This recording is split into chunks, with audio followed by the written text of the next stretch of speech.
Hi everyone, my name is Beth and I am the owner and creator at Ocean Code Patterns, Ocean Code Clothing, and Amelia reached out to me a couple weeks ago about teaching you guys a little bit about binding, because binding is one of the features on the Offshore Romper pattern that I just released last month, and it offers just like really fun look, a fun trim, a fun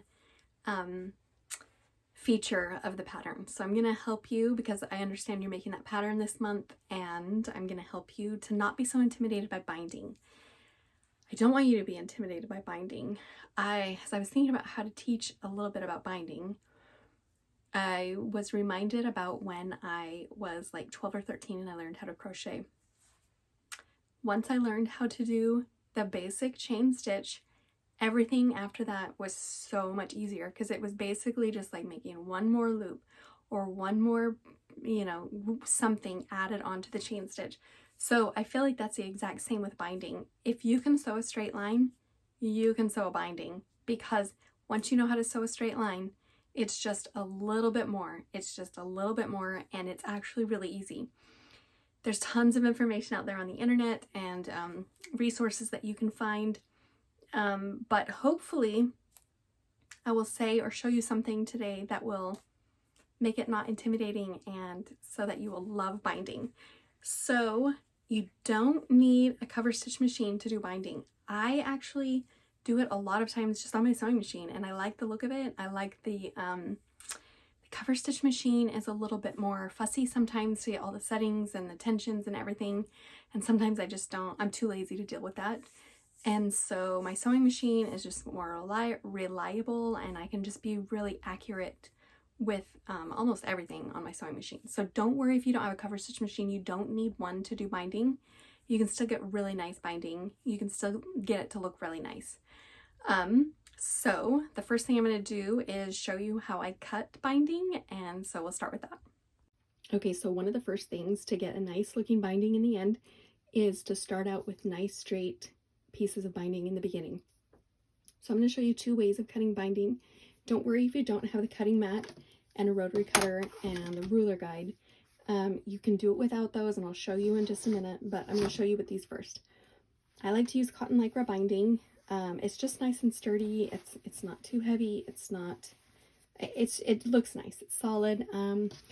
Two places where I usually buy it are, one is the Purple Seamstress fabric, and another one is Girl Charlie fabric.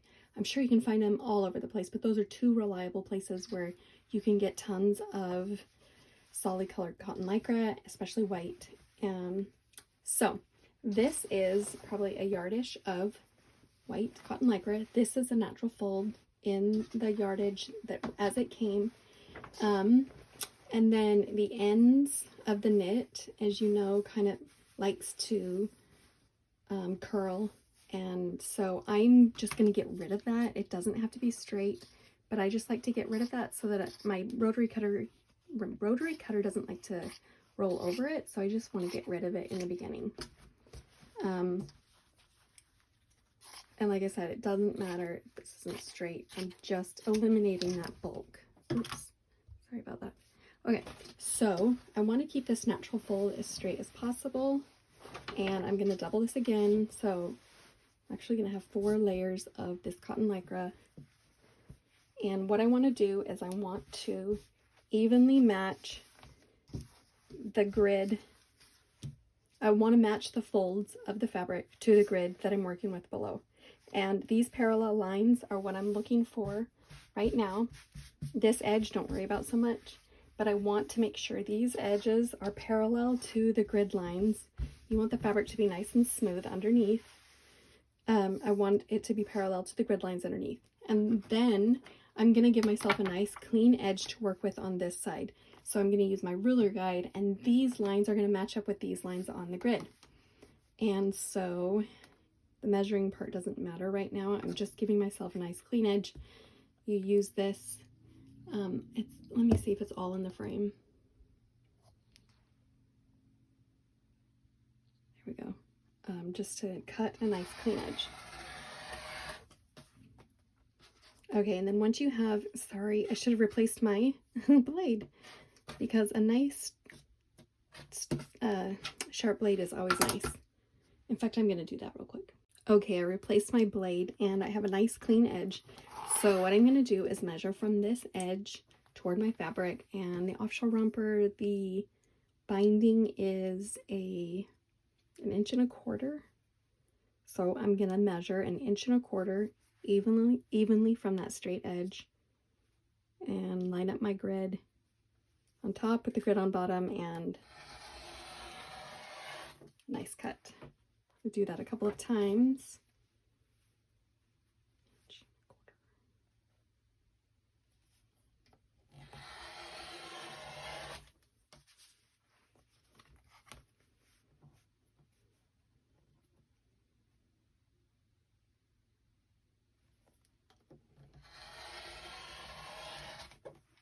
Okay, so if you don't have a grid, a cutting mat, and a rotary cutter, you're going to follow the same steps with your fabric. You're going to smooth it all out, get some nice folds, straight grain, you know, and you're just going to get a nice straight edge here.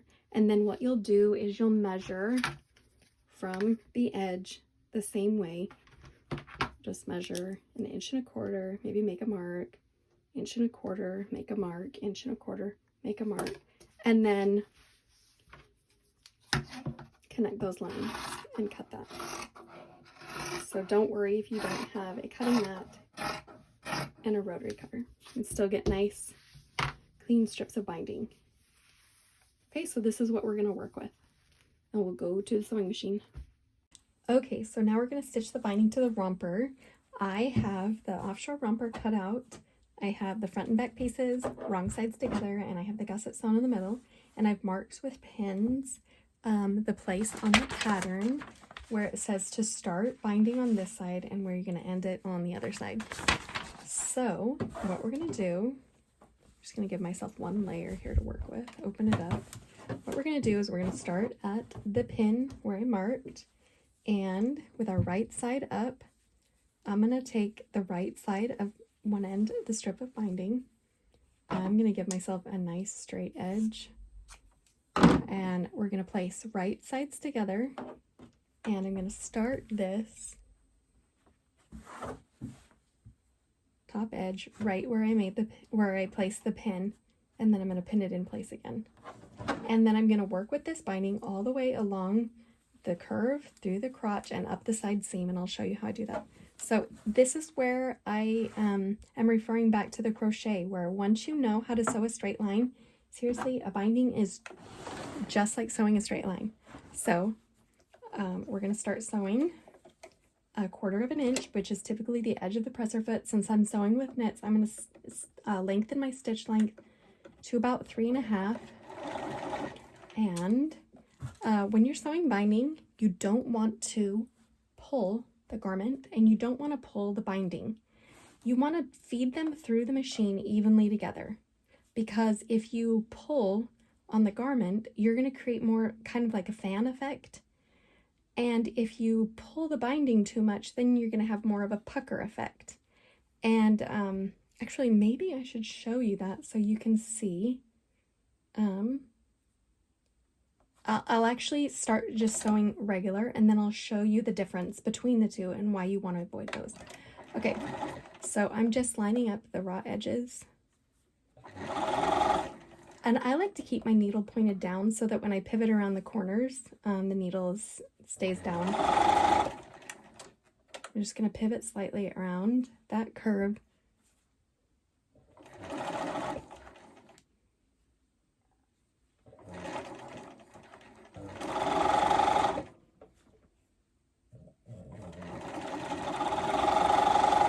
And I'm coming up through the gusset, the crotch area.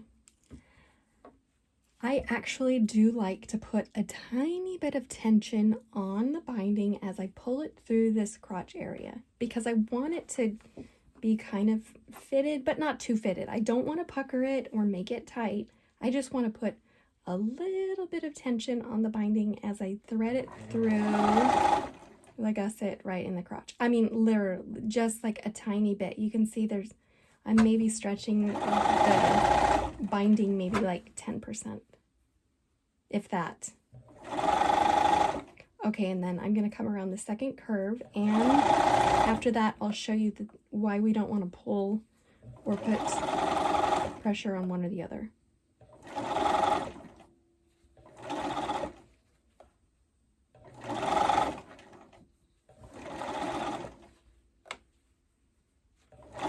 Okay, and now I'm coming up this straight edge on the other side of the romper. Okay, so first I'm going to tug. I'm going to pull a lot of pressure on the garment as I feed the binding through and show you what that would look like. I'm pulling, I'm tugging, I'm putting a lot, and I'm exaggerating because I want you to see. Okay, and now you can see that it kind of gave it, let me zoom in a little bit. Oh, I can't. I'll show you when I'm done. Well, I'll just pull it out and show you. You can see that it kind of gives it like that pucker effect. You can see because I was pulling the garment tighter than the binding. Okay, so now I'm going to do it the other way. I'm going to pull the binding a lot tighter than the garment I'm stitching it to. And then show you what that would look like. See, and I'm really exaggerating. I'm giving that binding a nice tug. But the effect that that has is also not what we want, because you can see it's puckering and on the other side. As opposed to when I was feeding it through evenly, see how that both just come out nice and straight, not puckered, and one isn't fighting or pulling against the other. So that's the way we want our binding to be. I do pull it, you can see, I told you that I pulled the binding a little bit tighter as I worked through the gusset and the crotch area, but you can see that it's very subtle and there's no puckering. So, you know, you can use that to your advantage or disadvantage. But the more you get the feel of binding, the more you'll know, you know, when to pull one or the other. Okay, so let's just say I've sewn the binding all the way around the garment. Now, the next thing we're going to do, so we sewed the straight line. The next thing we're going to do is so simple. Watch this. You're just going to take the binding and you're going to push it towards the back. That's it. You're going to push it towards the back. You're going to keep the seam and the binding pointed out away from the garment. And then you're going to push it back towards the garment. So now you've created kind of like a sandwich where you've overlapped. It's kind of like a little burrito where you've taken the binding and you've wrapped it around to the back. And then, now if you want this to look like so pretty, you're going to press it. You can pin and press it in place. As you work around the curve, just go bit by bit, press it towards the back, and then back towards the garment. Just like a little burrito, I guess, a little taco. I don't know. Work gently around the curve. Once you get the hang of this, you're not always going to have to stop and pin. You'll get the hang of it, but that's all I did. I sewed a straight stitch, pushed it away from the garment, and then back towards the garment, and that's what it looks like on the inside. So now we're just going to sew a straight stitch again, and we're going to sew a top stitch, and we're going to sew it close to the garment edge on the edge of the binding, about 1/8 of an inch. So my presser foot has like a little indent right there that I follow along with. Now you can use a double needle on your machine. You can use a cover stitch machine at this point, or a straight stitch. Like I said earlier, sometimes I just get so lazy and I like the accuracy of my machine that I use my machine a lot.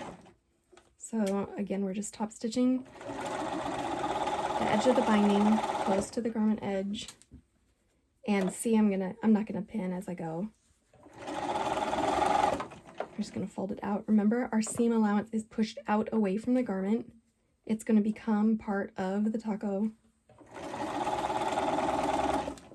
And we're gonna continue to top stitch and sew along the edge of the binding. So I'm not gonna finish, I'm just gonna pull it out. So look how nice that looks. On the inside, it looks like that.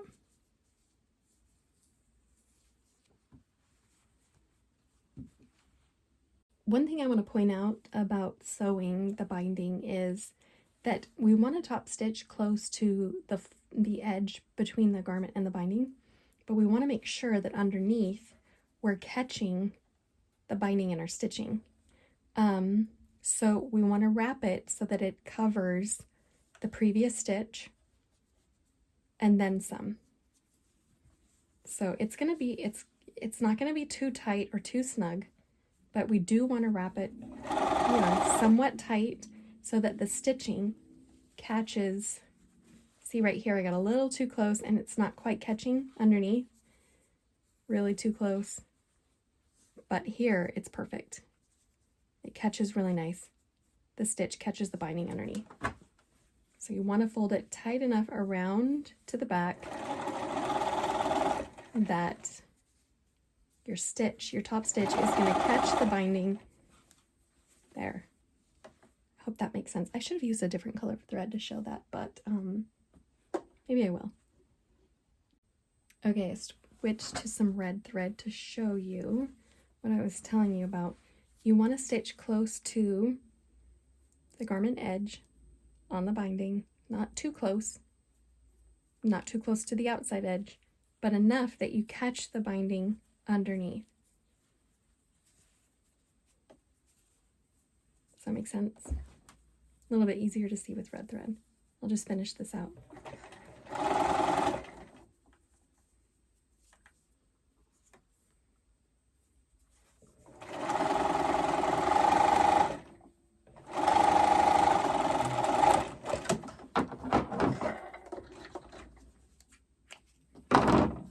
Oh, I got a little close to the edge right there. Not perfect. Okay, now I'm going to add binding to the neck edge right here. These are the two arm opening curves, and this is the neck curve. So I'm using that same strip of binding that I just cut off of when I finished the side. Right sides together, line up those edges. It's as easy as sewing two pieces of fabric together with a straight stitch. I'm not pulling the top, I'm not pulling the bottom.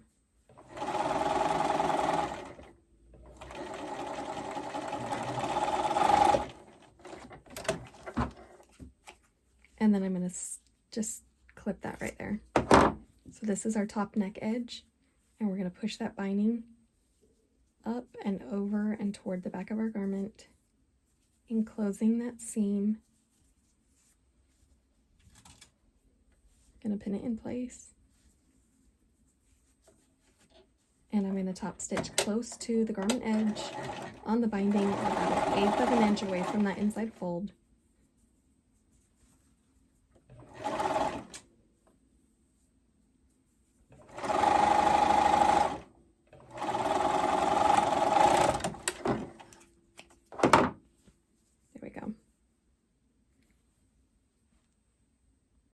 Okay, so the method of sewing binding on that I just showed you is often referred to as single fold binding because we folded it one time toward the back.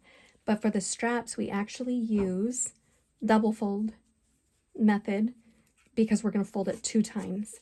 And it's just a little bit different. It's not intimidating. It's exactly the same thing we just did, except we're folding it 2 times. So I'm going to find the center of my strap. Another note is for the pattern, and it tells you in the instructions you're going to cut the straps 1.5 inches wide because of the extra fold that we need when we sew it on.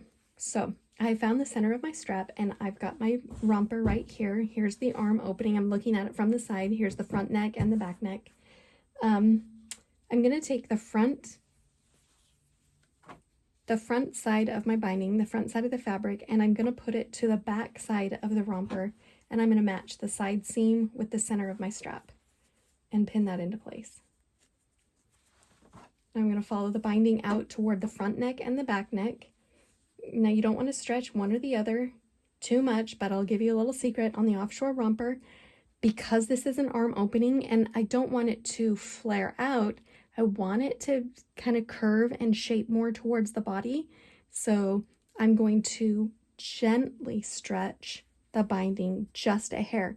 As you can see, I'm not giving it like a big stretch, that would add puckers, but I am going to give it a little bit of a tension, maybe like that much. I mean, you can see, and I like to do this on the romper in the armpits because it helps it to not be so boxy and just kind of round and shape. I'm going to trim that to be a little more straight. I find that it just helps to give a little bit more shape to the armpits. But it's just a little bit. See, I mean, I would say that's maybe like a 10% stretch underneath.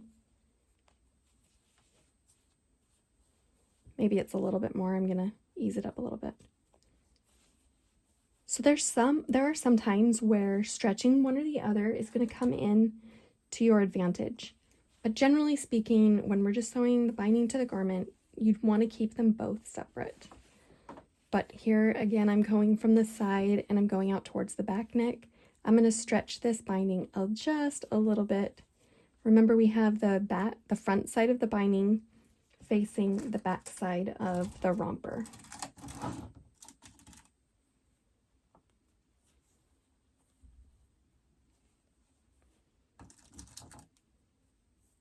And you'll probably get to a point where you don't even need to pin this. Sometimes I do, sometimes I don't. Don't want to stretch the garment. You just want to put a tiny bit of tension on the binding underneath. Okay, and then I'm going to go ahead and stitch that on. 1/4 inch from the edge, which is typically the edge of your presser foot.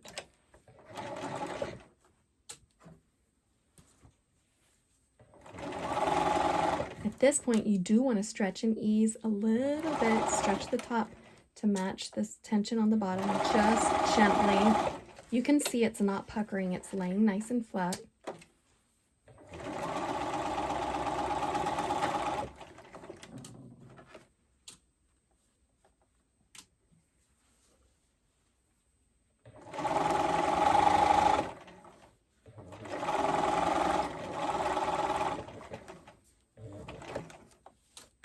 Okay, now I've reached the back neck area.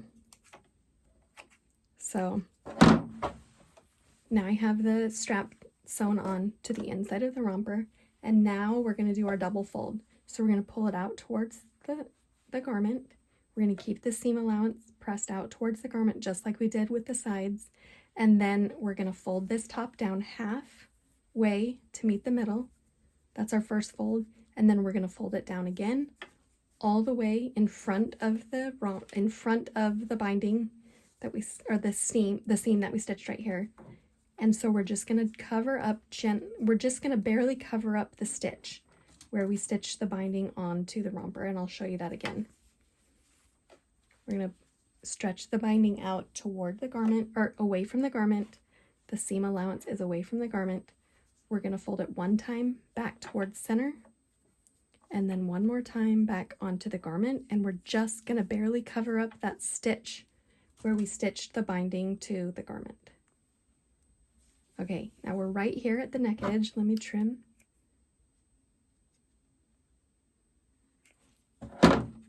We're going to continue this fold right here away from the garment where the seam is.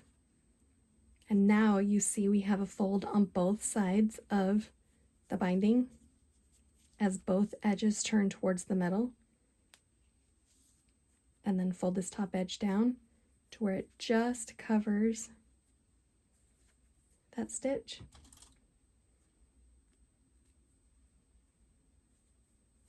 And then we're going to continue the strap where we fold both edges towards the center of the strap, fold it again down the middle, press if you want it to look so perfect, and or pin. So I'm not going to go all the way to the end of the strap. I'm just going to go a little bit more, and I'm going to pretend like that's the end of the strap, and we're going to start stitching. We're going to start stitching on the inside of the strap where the two folds come together.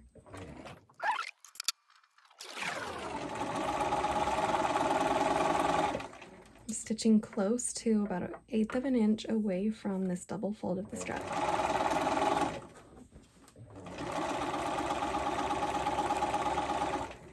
I'm going to take my time as I come onto the romper and make my way through the armpit,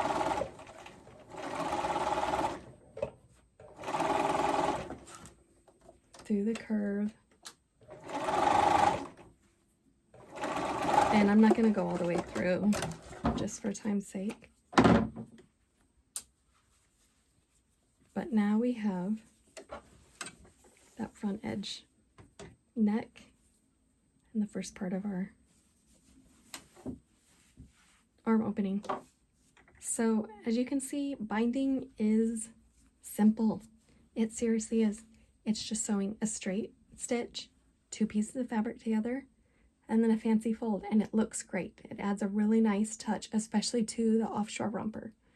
So I hope you're in my pattern group. You can ask questions there. There's a few more videos about constructing this, but I'm sure you're going to learn a lot in your Sew Society learning how to make the offshore romper. So enjoy, and thank you so much.